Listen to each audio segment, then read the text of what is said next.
The Great Pyramid of Giza contains over 2.3 million stone blocks, some weighing as much as 80 tons. It is a monument to a civilization of breathtaking ambition and power.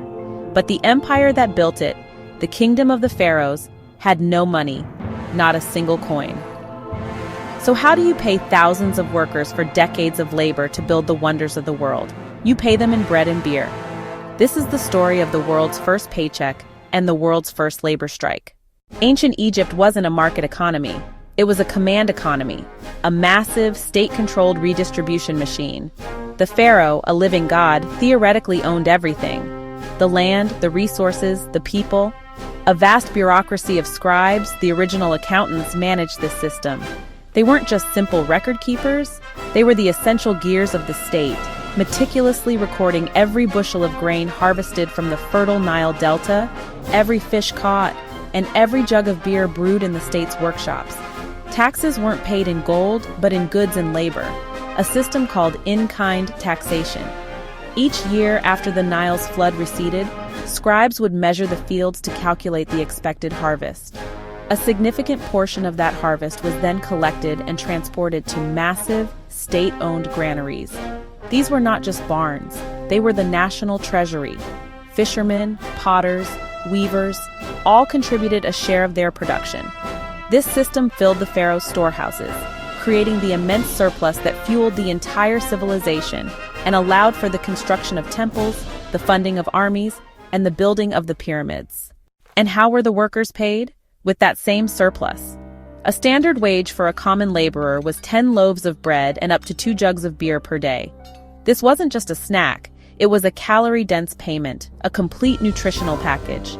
An artisan's monthly grain ration could be enough to support a family of 10. This system ensured a stable, fed workforce, ready to haul massive stones under the hot Egyptian sun. The state granaries acted as the first national banks, and a withdrawal slip, often just a note on a piece of pottery, was a claim on real, edible wealth. But what happened when the system failed? For that, we travel forward in time from the age of the pyramids to the New Kingdom and to the village of Deir el-Medina.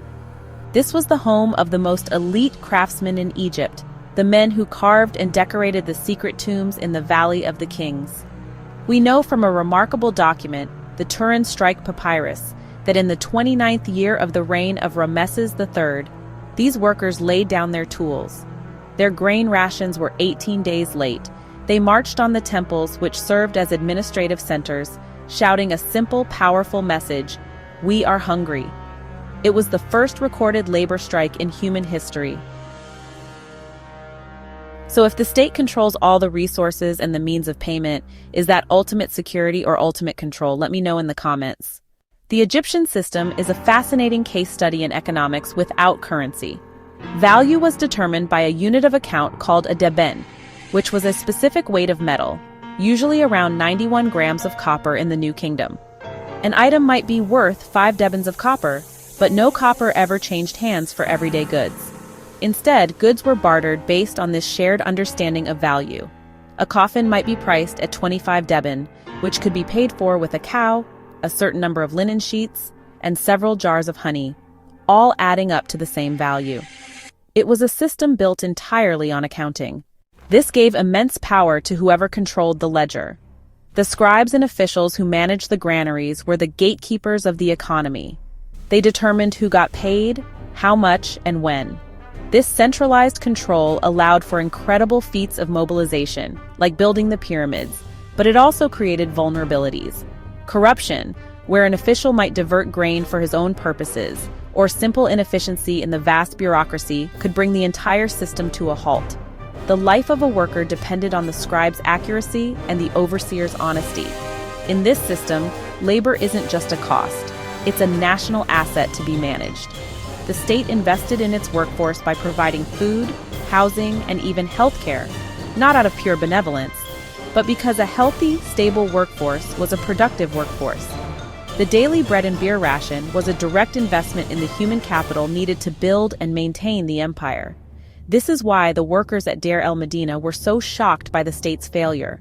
It wasn't just a missed paycheck, it was a violation of ma'at, the sacred principle of order, truth, and cosmic balance. The Deir el-Medina strike shows the system's fatal flaw. It was rigid and fragile. When the state's resources dwindled, whether due to wars with the Sea Peoples, high priests draining the treasury, or simple mismanagement, it could no longer fulfill its obligations.